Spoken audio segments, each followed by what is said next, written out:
welcome to another episode of Veterans View. I'm Leroy Davis and I'm your host. And today we have two lovely young ladies with us. And we will be talking, this is Women's History Month. And keeping up with what we've done, we're going to talk, this will be our last show on Women's History Month. And we have with us Miss Betsy Covington, the should I say, the executive director. I'm the president of the Community Foundation. The president of the Community Foundation of the Chattahoochee Valley. And also we have Epiphany Jackson, who is a chef and a lot of other things. That's true. Brand strategist, graphic designer, website developer, all types. Entrepreneur. Right. Excellent. And Epiphany is also the secretary, is it? Oh, I'm the membership chair of Urban League of Greater Columbus Young The Professionals. membership chair of the Urban League of Greater Columbus of Young Leaders. Yes. So we're proud to have a generational thing going on. We have young leaders and we have not old, but older. Actually old, but not old, sure, seasoned. but we have a We'll go with season. that. That's Yeah, a yeah. better word because we want to show you how important women is in our society, in our community, and the great things that they are doing. Women are moving. They are from everything from vice president of the United States to president and CEOs of companies, and we just want to share with our community how important women are to us today. I mean, as I talked before, women have babies, they take care of their babies. They get up in the morning, cook breakfast, get the kids ready for school, drop them off at school, then go run a whole big organization like the Community Foundation, and then leave work, go pick them up from school, go home, cook dinner, get the house ready for the next day. No, that's the part that falls apart. And so we see how important you are to us. We overlook it a lot of times. Men don't catch what you're doing with that, taking care of the house, dressing and feeding the kids, getting them to school, and then you going to work yourself. Right. So that's a job in itself. And I just want to say thank you because I want to recognize what you do. I'm married myself. I have a mother. Sisters. So I recognize how important women are. So we just want to start off with you all telling us from your rise to where you are now. Oh, wow. I guess I'll start. I want to hear your story, though. And I'll start by, thanking you for the opportunity to be here today. I think when I was growing up in the 60s, I was watching women's roles change a lot and trying to figure out what that meant for me and for my family and my life ahead. And it was helpful for me to hear from other women who were in their careers already. And so, I really thank you for giving us the opportunity to share because we don't know who's out there listening, and it could be young women and girls who are trying to figure out what their place is in the world. And I love that today there's flexibility that didn't necessarily exist when I was growing up. So, I'm somebody that never really thought I was going to be living back in this community as an adult. I grew up here. I loved this place, but I left Columbus and this area at 18, vowing never to return. Like you're just going to go out there and see the world, right? That reminds me of me, because I never forget the same thing. Yeah, and you got to go figure it out. And I went to college in Nashville and fell in love with Middle Tennessee. I fell in love with a guy who lived in Middle Tennessee. And we got married, had my dream job working in public relations in Nashville. And TSIS offered him a job in 1987. And I was, and I say this a lot, I was kind of horrified. It wasn't that I hated this, I just wasn't, I liked what I was doing. Right. And yet back we came, or back for me, and now I can't imagine being anywhere else. I love these communities. I love what I do. I never even understood that there was such an animal as a community foundation. I'm really lucky that I've been able to have employers and now at the Community Foundation, a board that embraces flexibility in a Right. job and understands that my commitment is to getting the work done to serve our donors and to serve our community. That doesn't always mean you're sitting at a desk from 8 to 5. Sometimes it does. Sometimes you're sitting there at 9 o'clock at night. But particularly when my children were growing up, I was lucky to have flexibility from this organization. It's made all the difference. Well, let me ask you this, Betsy. How, with the flexibility and, you know, getting the kids ready for school and getting ready to go to a meeting where you got to give a speech, I mean, how did you study your speech? That's challenging too, isn't it? Oh, some days I did it really well, and other days it would all fall apart, and who knows, you just sort of show up and do the best you can. And I think, I want to hear your thoughts on it. We can sometimes be harder on ourselves, I think, than even other people are. That's very true. And I've had to learn to just say, am I doing the best I can? Yeah, Right. so it's got to be good enough. That's true. It's helped me for my children to get old enough that they can tell me that, by the way. My kids are fantastic. I have a daughter who's in her 30s and works in the mayor's office in Columbus, and I have a son who is turning 30 in June and lives in Atlanta and works for Coca-Cola. They tell me that I was a really good parent for them growing up, which blows my mind. Those titles, I can Holy tell. moly, there were a lot of days I felt like all the balls hit the floor.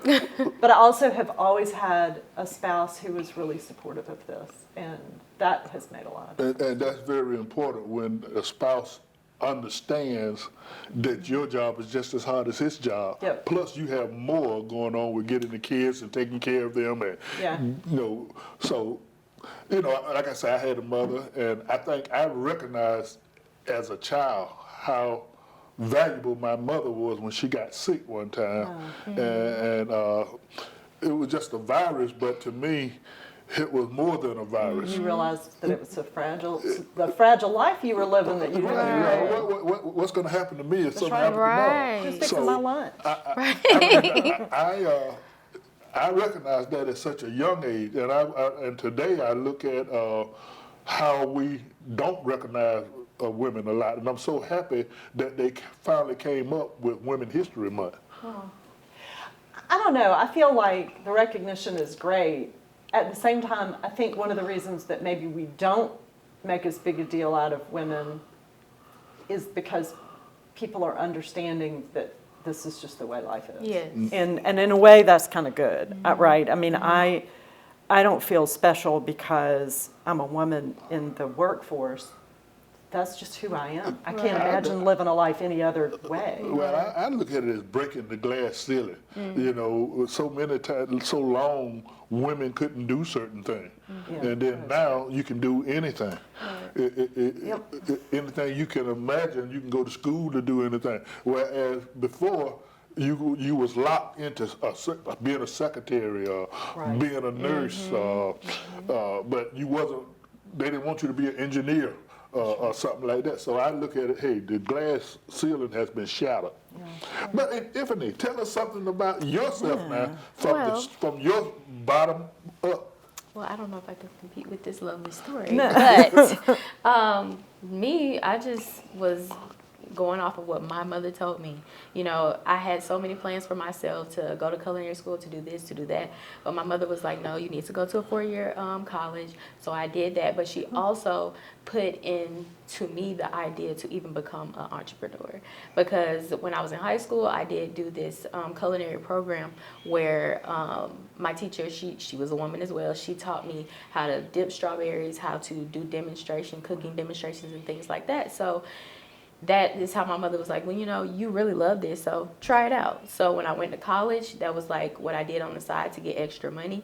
So my mother was very influential in me becoming an entrepreneur. So with that first business, Sweet Epiphany's Chocolate Boutique is what it's called. I ended up turning that into E&J Branding Digital Marketing Agency, which is the second business that I have.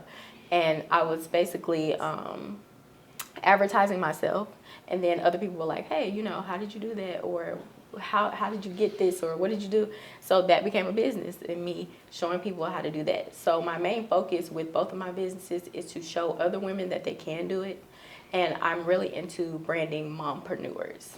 So Nice. yes, so that's why I'm so connected with women's history and just showing other women that they can have their own business. And you just said something, I don't think many people caught it. You said mompreneurs. Yes. And because you are raising I am. I have an 8-year-old son. a son. Yes. And you have to do the same thing we just talked Yes. about. That's right. Get Get up up. in the morning. Just did it. He's at school. He's, He's at clean, school right he's good. now. Yes. So it's a challenge. Right. It's And I can't wait till I get where you are, where he's 30, and telling me, Mom, Let me you're doing tell a great you, job. there are some real advantages to that age group. But see, I'm thinking the whole entrepreneur angle of women in business is not something I don't think I'd have had the guts to do. That takes a lot It's a of lot. confidence, and I'm just going to risk it and Yes. see what happens. And just being a self-starter is hard. Being Yeah. a mom, we have all those things that we have to do, and it's just some days where I'm like,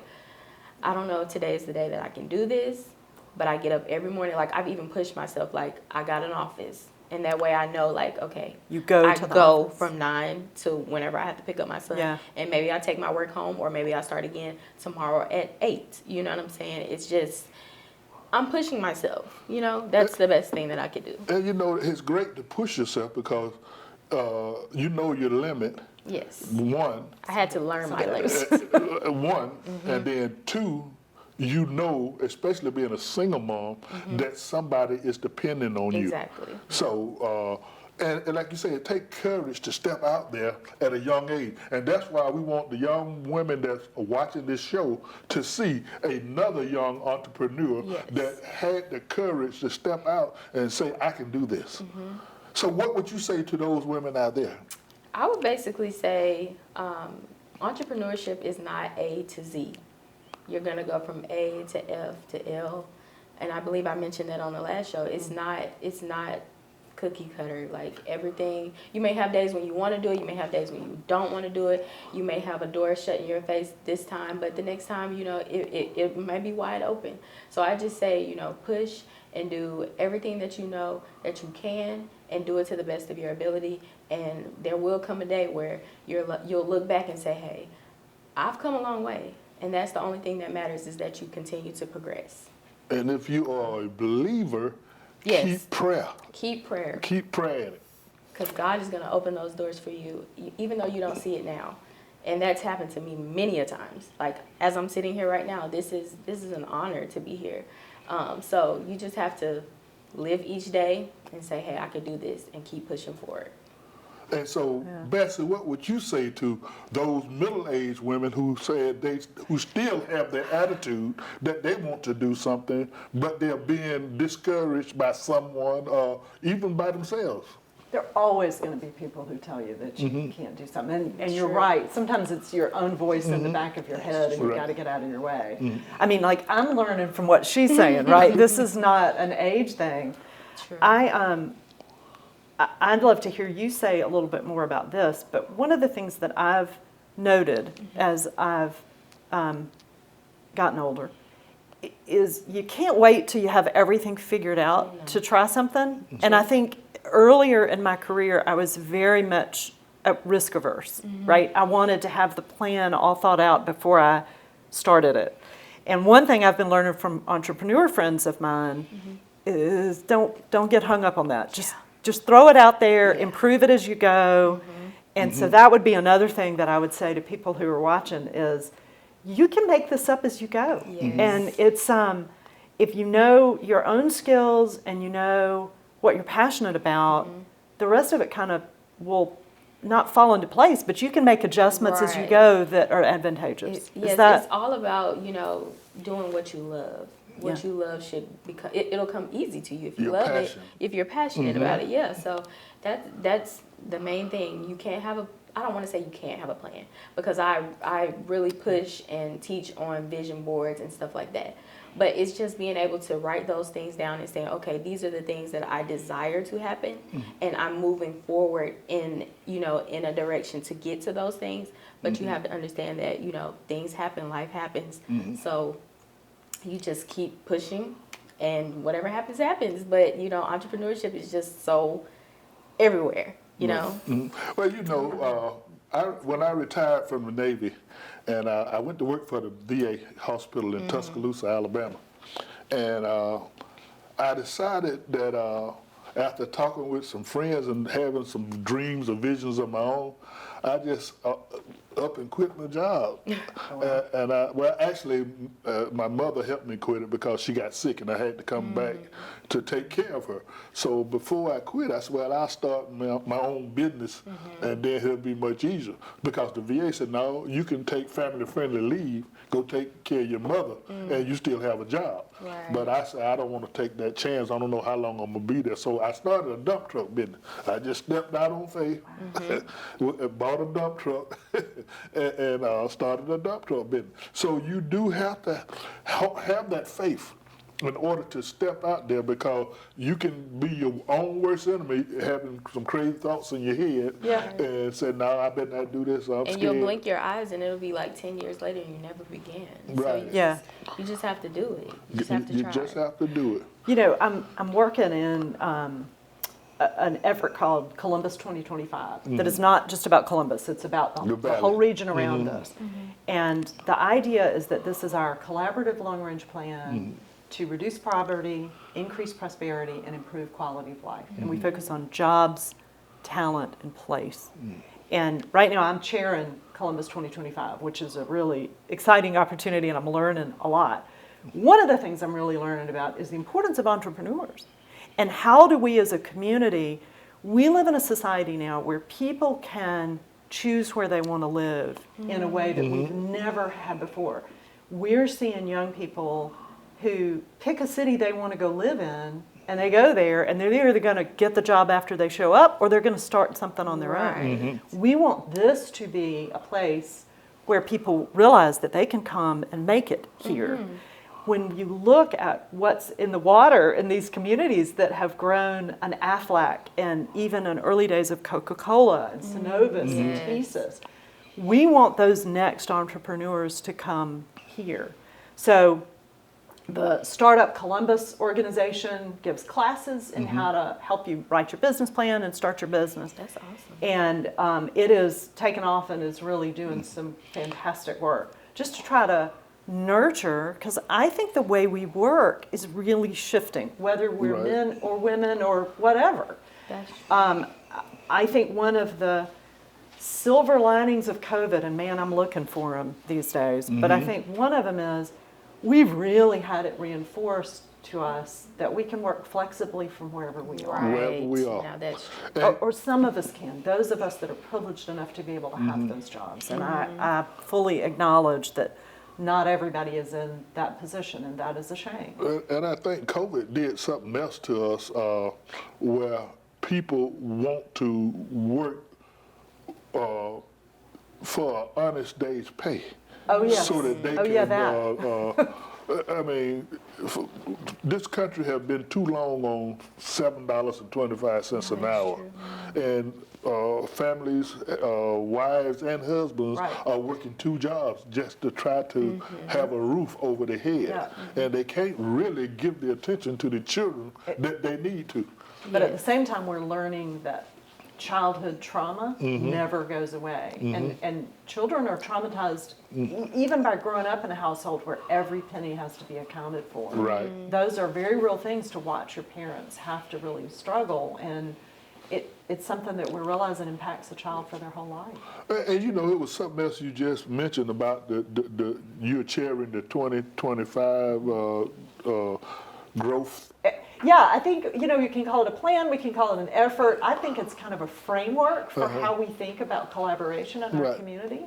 And I was thinking, because I'm involved in trying to bring a bike trail to Russell County. And I met with the young lady that's the head of the Dragonfly. Yeah, Becca Zajac. Becca. Columbus is great. They have, I think, 38 miles of bike trails. And you even have people riding their bikes to work. They put their backpack on, and they change their clothes, and they ride the bike to Fort Benning or whatever. But we're working on a plan for having a bike trail that's come from Fort Benning on the Alabama side and come all the way up to the Dillingham Bridge and run right into the Columbus Trail. I'm so excited about that. And, you know, and we're big, and we talk a lot about bike trails, and I'll admit, okay, when I first started hearing about all this, I thought it was for your generation. But folks, I use them, I love them. Yeah.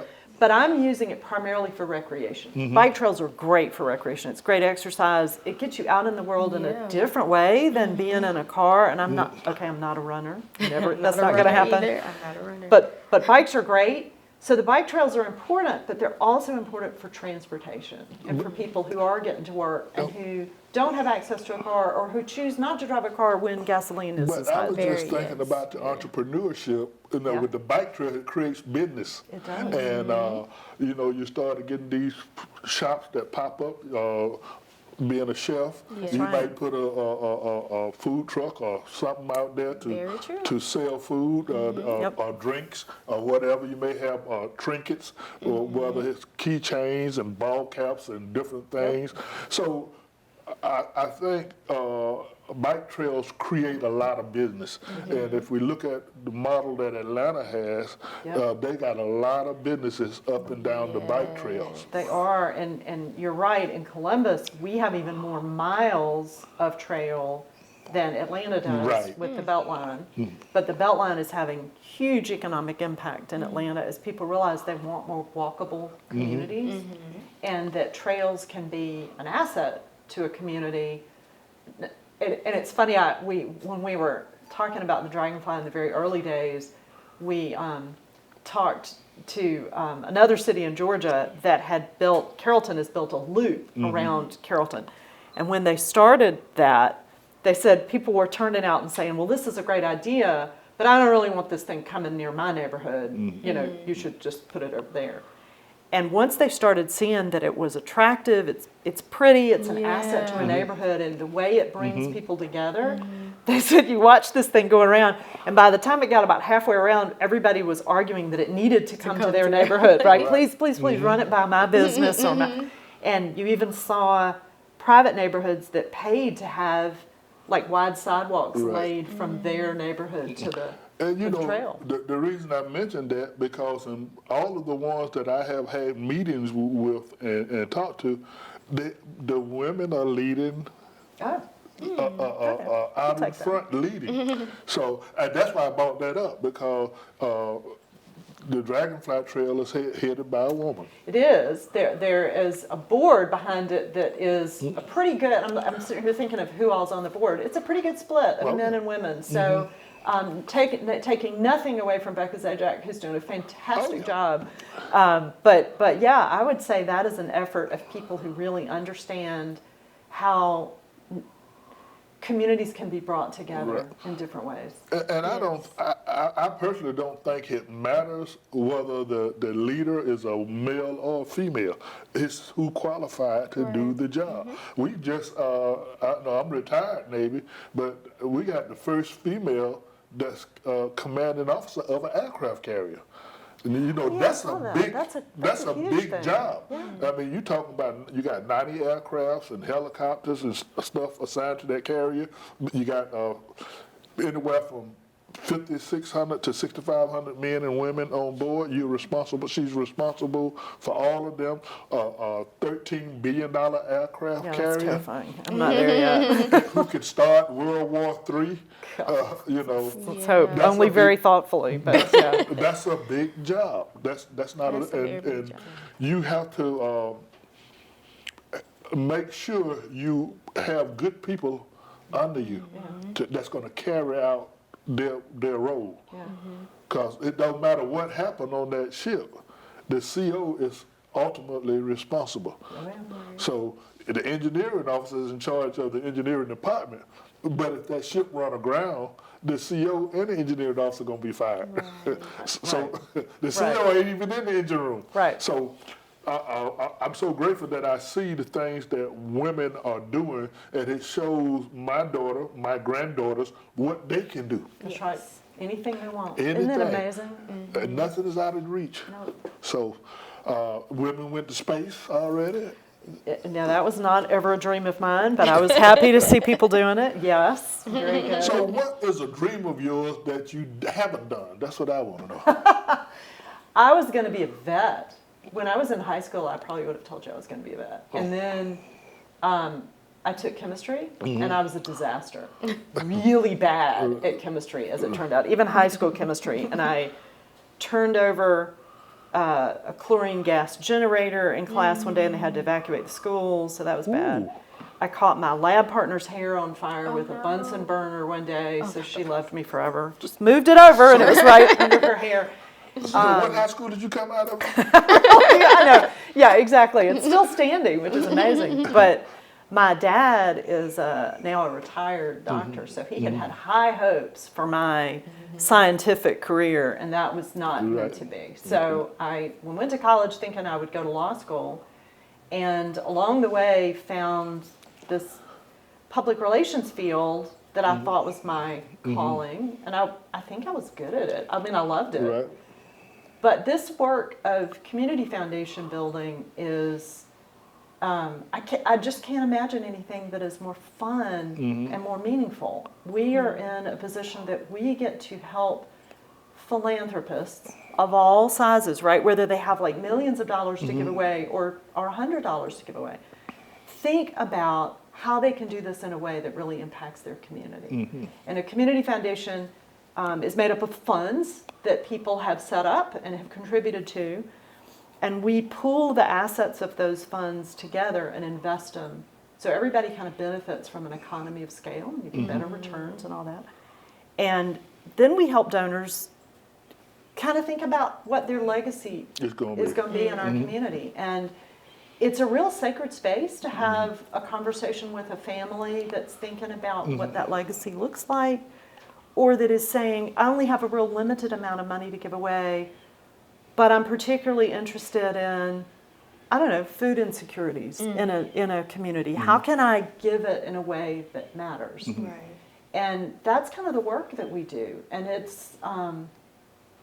is a trust that other people place in us. And the Community Foundation has grown, which is a real tribute to the generosity in these counties around us. And I think we're doing a good job. I think we'll continue to evaluate it and make it up as we go. And that part that I brought up about how you have a plan. I have a fantastic board that helps us set our direction, but we're always thinking about, are we doing what we're supposed to be doing? Is there a way that we can do this better to have an impact? So you're grading yourself? Every day. Okay, great. And Epiphany, and you, the same question. Are you doing what you really wanted to do, or did you leave something out? Well, I think I have somewhat of a similar story. I thought that I was going to be a forensic scientist because I always used to watch CSI, and I thought, that's my calling. I'm going to do this. And then I saw blood, and it was over. I said, maybe this is not for me. And so, like I said, in high school, I just started to, do culinary, and I moved forward with that. But one of the things that I am also doing is I've been going to a lot of schools and helping those students to learn how to do graphic design and stuff like that. So that would be something that I would love to do a lot more of, just teaching classes on entrepreneurship, brand building and stuff like that, because a lot of times people will start their business, but they don't understand like how colors can affect the market that you're targeting. So just different things like that, and being able to help them understand, number one, you can be an entrepreneur, but to do it properly and brand yourself properly. Okay, and I don't want you to forget, because we're going to put on a cooking show. Yes, we are. 30-minute cooking show. Yes. That show the older generation that, hey, you don't have to stay in the kitchen for an hour. No. You can prepare a nice meal in 30 minutes. And I have mastered the air fryer, so I feel like that is going to be a main focus point for me, teaching people how to use the air fryer. Okay. You said something when we were coming in. Do you mind if I interview her? You said something when we were coming in about being a private chef. Yes. I'd love to hear more about that, because I think particularly for women who sometimes struggle to figure out how you put dinner on the table that night, where could we come and pick up something that we could put on our dinner table at night? Okay, so I recently became pretty popular on social media by posting the meals that I prepare. Oh my gosh. So a lot of times I have people that will, reach out to me. I have a website, www.chefepiphany.com, where you can come and you can get your event catered. You can get private dinners. You can get whatever you need food-wise. But like going back to social media, I give recipe ideas and teach people how they can cook quickly.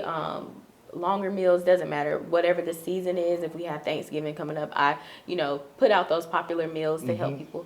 So I have a cookbook coming out, but I mean whatever is needed, you can definitely go online to that website and we create a plan for you. I've done vegan meal planning for a group of women actually at my mother's school. And they continuously, hey, can we get another meal? Can we get another meal? Yeah. I'm like, okay, yeah, we can do whatever you need. So it really depends on what they want to eat. If you're cooking for your family, if you have health issues, which I'm really going to start cooking for my grandfather as well. Like I was telling you, his cancer has returned. So I'm going to be trying to come up with some type of cookbook geared towards cancer patients as well. And that's just something that came on my heart last night to be able to do. So, so cool. Anybody that has any suggestions, meal ideas or anything like that, I would love for you to write me on that page as well so that I can collaborate with you. If you have some seasonings that you would like to also give to me as well, or I can use in my recipes, because I always love to shout out entrepreneurs who have seasonings or different food information or whatever the case may be on my page. And that's good. I didn't tell you, but I used to be a chef as well. Oh, really?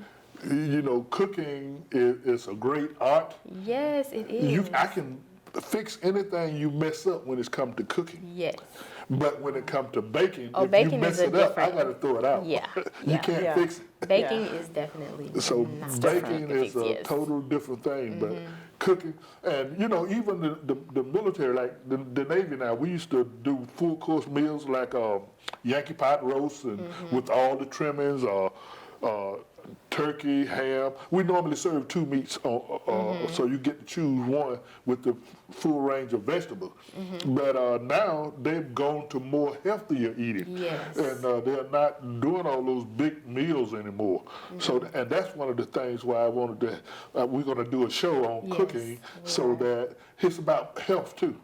You keep putting all those potatoes in you every day, and That's true. and rice.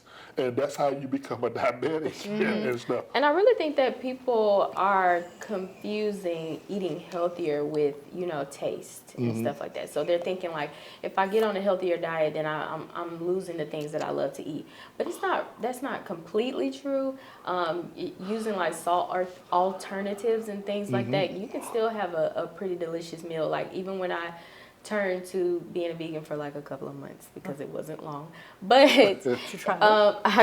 I tried different things that opened my mind to different flavors. So I really feel like I push that on my social platforms as well, just to try different things, because you never know, you could actually save your own life by just trying something new.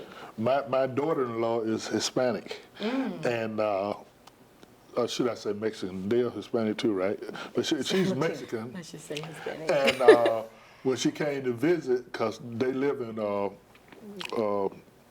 Mexico, so but anyway, when she came to visit, she took me off of white sugar and put me on pure cane sugar.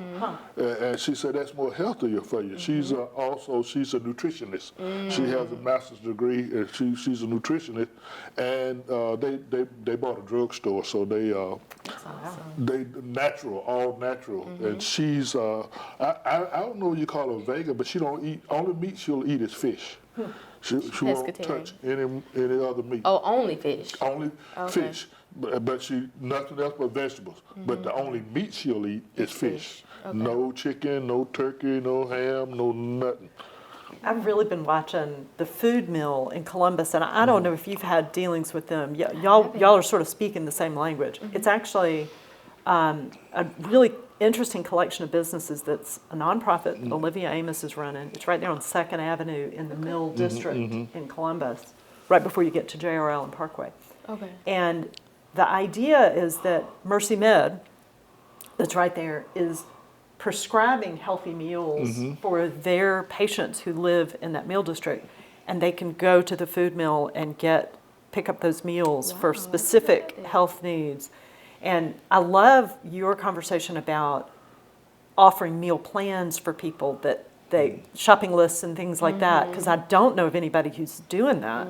But as we're learning more about how to eat more healthily, that's really important. So yeah, y'all would be good friends. Y'all should go check it out. Yeah, we need, that's a connection right there, yes. because you could be doing that healthy cooking for them over here on this side of the river that's Or helping going them to with meal Mercy Bay. plans for some of their clients, yeah. Right, so that's great, because even as Americans age, or should I say the people in the valley age, they're not moving in with their children, and a lot of times they don't want to, so they're going to assisted living, or the children are hiring somebody to come in and take care of them, a sitter or something. But that don't mean that they don't need to eat healthy. Right. So yeah, we need to really get your name out there, so Yes, I would love those I'll be clients, checking out your website. those clients Yes, can please call do. you.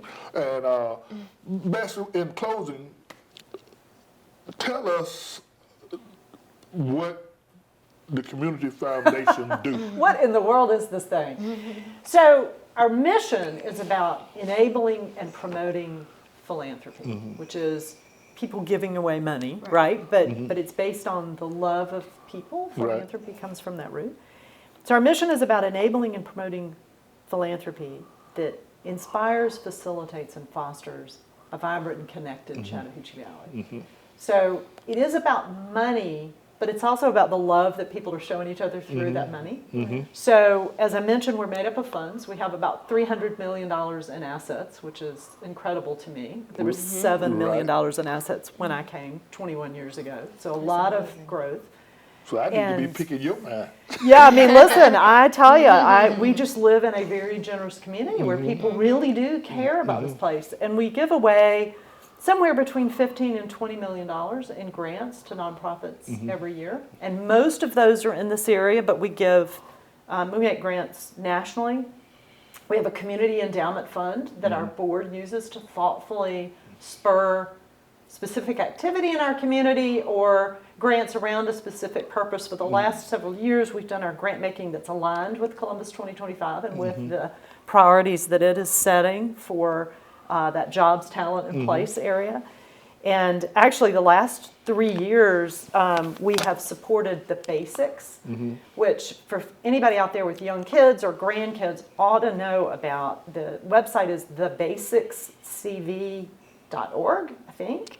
It runs through United Way, and the idea is very easy things that you can do from the time a child is born until they're 5, and it physically develops their brains. That's the piece that we didn't know about. I mean, these are real easy techniques that pointing, singing, counting that you can do every day, and it's not only going to make your children ready for school, but it develops their brains in ways that enable them to be fully functioning adults. So it's pretty cool. So the basicscv.org, I think, is correct. If not, go to United Way's website and they'll get you there. And how do, because you just said something that touched me and made me think about children from that age that like live out in Cottonton and Pittsview and Hatchachubby, Hirschboro, out in the outskirts of Columbus, where the schools are not offering pre-K and stuff like that. People have really, again, science. So I told you about my background in science, right? So I'm not an authority here. But scientists have really learned a lot about how brains develop. And we're missing a piece in our country, I think, when we say, your child is born and they're going to show up in kindergarten or first grade. And we hope that everybody's going to show up on the same page. And guess what? They're not. And when you look at the neurological implications of brain development and you realize that some of these children are going to be behind for the rest of their life, that to me is tragic. So when we think about a community foundation and what philanthropy can do to try to give people the information that they can use to help their children be healthy adults Right. later. And- Oh my gosh, and why that- wouldn't we take that chance, Exactly. right? And that's what hurts us here on this side of the river, because we only have Head Start located in one Yeah. place.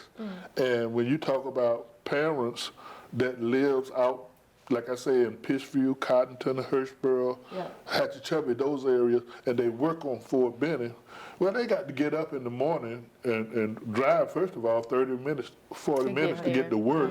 So they don't have the opportunity to take the kids to drop them off at Head Start. And some of the pressures that you mentioned earlier, and I really appreciate that you did, about the pressures on single parents especially. I Right. mean, folks, you're trying to keep a roof over their head, right? Right. This is Maslow's triangle kind of stuff.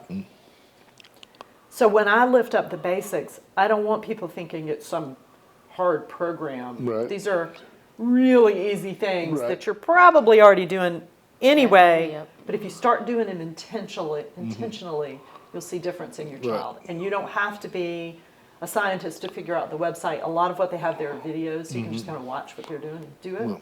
But that came out, that idea, the basics program comes out of Harvard, but in our area it came from a group of volunteers at Columbus 2025 that was looking for Wow. ways to help make sure that we are developing all the people in our community to their fullest. Right. And I guess that'll be something good for another young lady, since you're in the Urban League, Yeah. Oh, yes. young leaders to develop programs where they go out in the community and teach older people how to use the computer and, yes. and would be some amazing. things like Be that. good at So that. that when they're keeping their grandkids at that age, they can go to They can that help. That's right. website and help That's true. them be where they need to be. So when they start pre-K and so forth and so on, that they are online with everyone else. Yep. So developing ourselves helps Right. develop those children as well. That's a great idea. So, because we have right now, and I use the VA as an example. When you go to the doctor at the VA, they pay you travel. So from if I got an appointment in Birmingham in a specialty clinic, they're gonna pay me travel from my home to Birmingham and back. So they normally give me enough for gas and enough for lunch. Yeah. Okay, but they used to you fill out the travel claim at the hospital. Now they want you to do the travel claim at home online. And when you got older people who won't use the computer, Right. so now they got to still use two systems, two different systems. And that's even outside of veteran affairs and stuff like that. Right. Because my grandfather, with the situation that he has going on, they ask him for certain information before he comes in on his mobile device. So having a program where we could come in and help would be awesome, because that Right. is a necessity. You have to know how to do these things, because we're going strictly to mobile devices, computers, and things like that. And like I say, the world is so ever changing, because like when I was in, before I retired, we had an American Express card if he was a E7 or above. So if they called me at home and say, somebody got hurt in California, we need you in California to take that spot. Oh, you The just had to ship go. fit to deploy. So I got to get my sea bag, but I got an American Express card. I can buy my plane ticket and go. But now the way they do things is when you get your set of orders, my daughter's in the reserve. When she get her set of orders, she cut her own plane ticket right there on the computer at Yeah. home. Fix her own everything. It's an that app. she It's need. everybody has an app. Right. Yeah. So that's how our world is changing, and I like it, but I don't. I think that we need to come up with something that we can keep everybody knowing how to Yes. do these things. There's more information out there than there's ever been, but how we access it is very different. How your Yes. generation accesses information and how my generation Right. accesses it can sometimes be very challenging and different. And one other thing in my clothes, because I know when they first started this computer, you used to have to bag it up, back it up, and Oh, right. for safety purposes and everything. And I remember I was trying not to get into the computer. And my boss told me, say, hey, you better get with the program or you're going to be put out because the computer ain't going nowhere. Right. It's not going anywhere. Well, you know, because our fire control technicians who launches missiles and all of the other electronic things we do on the ship, well, they already was computer savvy. I mean, they knew. But if you wasn't working in that kind of a field, then you wasn't used to a computer. Right. And all of a sudden, it was in, I want to say, 83, somewhere, and then all of a sudden you just had to learn this. You had to figure it out. You had to figure it out. So you did it. I mean, they gave you lessons, don't get me wrong, but you know, in the military, you get a 20, 30-minute lesson, you better know how to do it. Right. You got to know how to do it. Wow. Yes. That's So, in closing, what would you like to say, Epiphany, to the people out there? I would just like to say, just to reiterate everything, entrepreneurship is you are able to do it. If you need any help, I would love to help, young, older, whoever. So as far as digital marketing, branding, graphic design, I can be reached through www.enjbranding.com or on social media at ENJ Branding. And if you would like any help with food or private cooking lessons, whatever the case may be, if you have a school program where I can come in and teach kids from both ends, I would love to come in and do so as well. I can be reached at www.sweetepiphanies.co or www.chefepiphany.com. I have a lot of ways to be reached, but however you need to reach me, you can do so. Okay. And, Betsy? Wow. So if people are interested in hearing more about the Community Foundation, seeing how they can be a part of that, our web address is cfcv.com, like Community Foundation Chattahoochee Valley.com. We also are on Facebook and Instagram and are talking about the things that we're doing in the community, but lifting up the great things that other people are doing in the community. So we welcome you to come be a part of what we're all about. We love hearing about what nonprofits are doing in our community and making sure we're staying up on that. And I think if you're a young person who is watching this show, whether you're female or male, you know, hear that technology and changes in our world are making things possible that I never thought I would see in my lifetime. And I'm really excited at the direction I see things heading in. Figure out what your dreams are. Figure out how you want to make a difference in the world and go for it. You don't have to have it all figured out from day one. So, yeah, thanks for watching. And would you like to give a shout out to United Way or anything? Always. We partner with United Way on so many different things, but most particularly, and you were kind enough to have me on a couple months ago, with a coronavirus response fund that Ben Moser, who is the president of the United Way of the Chattahoochee Valley, and I set up in March of 2020, you know, as you kind of watch the world changing in ways that you don't even know what you're going to see. I think we thought we would leave our offices and be back in a couple of weeks, right? And so we started a coronavirus response fund to give people a way to respond to this crisis in our community. And so far we've given away $1.5 million to organizations that are feeding people and helping people find housing and helping support children who've really been unfairly impacted by this. And that work continues as long as it's needed. So yeah, you can find information about the Coronavirus Response Fund, how you could support it, or how you can get grants from it at cfcv.com. And I'm so glad you mentioned that because we have an organization over here called Beyond Expectations. Oh. And they do a lot of food giveaway to the less fortunate, yeah. and that I just did a show on them. They started a community garden, That's fantastic. and so that they can continue to feed those people, and they even deliver if they need to. And they've That's been really great. running to the food bank, and the food bank been running out of food. Well, yeah, I'm glad that they're getting food from the food bank, though. I know we've made grants recently from the fund, and I'm looking at my notes because before I headed over here, Right. I looked real quickly. We've made grants recently to the Village Table here in Phoenix City, and Power Through Christ Ministries that has distributed gas cards to people who've needed them, and then Keep the Faith. Okay. So yeah, if organizations want to know more, cfcb.com, and you'll see the coronavirus response. Well, right there. I'm surely going to refer them because they are doing great things, and fantastic. they just partnered. I was talking to one of them yesterday.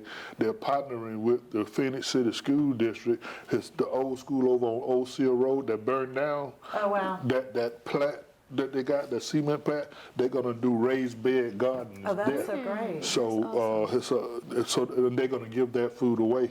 And one of the guys that worked there, he asked me about grant money because he bought a trailer, and he want to put raised beds on the trailer. Oh, wow. So that he can go around in the community. People can pick fresh produce off of that. Okay, So that's neat. people have a lot of great ideas, and they got the time to do it. And these people are people who have retired from the military Yep.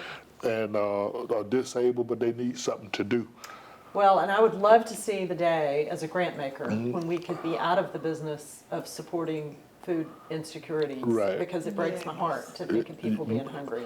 Mine too. I used to give away food when we was over here on Victory Drive at the furniture store Ace. Oh, yeah. They have those big lines, and I was so heartbroken when I see people come to get food and they got duct tape holding the car together to keep it from falling down, keep the bumper from falling off. Right. Yeah. And people that needed dental work done, that they couldn't get it done. And so I just think that we as a country can do so much better for our citizens. Yep. I mean, we're the only country that don't have free medical I think, Until government figures out a better solution, the private sector often has to step in. And philanthropy is about the love of mankind, right? Right. So the work that I see our donors doing on a daily basis gives me a lot of hope for the direction we head in. I see people showing love for their neighbors Right. in lots of different ways every day. And that's one of the reasons I love this work. Well, I'm glad you love it, and I'm glad you're doing it. You're the right person at the right time. I got a for great that team, job. so I'll And tell you with that, A great but- team. yep. And I just want to give another shout out to those women, because this is Women History Month over in the United Way. I was on the board for the COC. Oh, wow. Continuum Yeah, of Care, great. Good. And it's a lot of hard-working women around both of these cities that are doing tremendous work for the homeless and for the less fortunate. So keep up the good work, ladies. And we're getting ready to close. And I just want to say in closing, thank you for coming, accepting my invitation, both of you, to the show. And we look forward to doing another show with you soon here in the near future with Watch you your cooking show. and with you. So thanks for watching, and we'll see you next time on the Veterans View.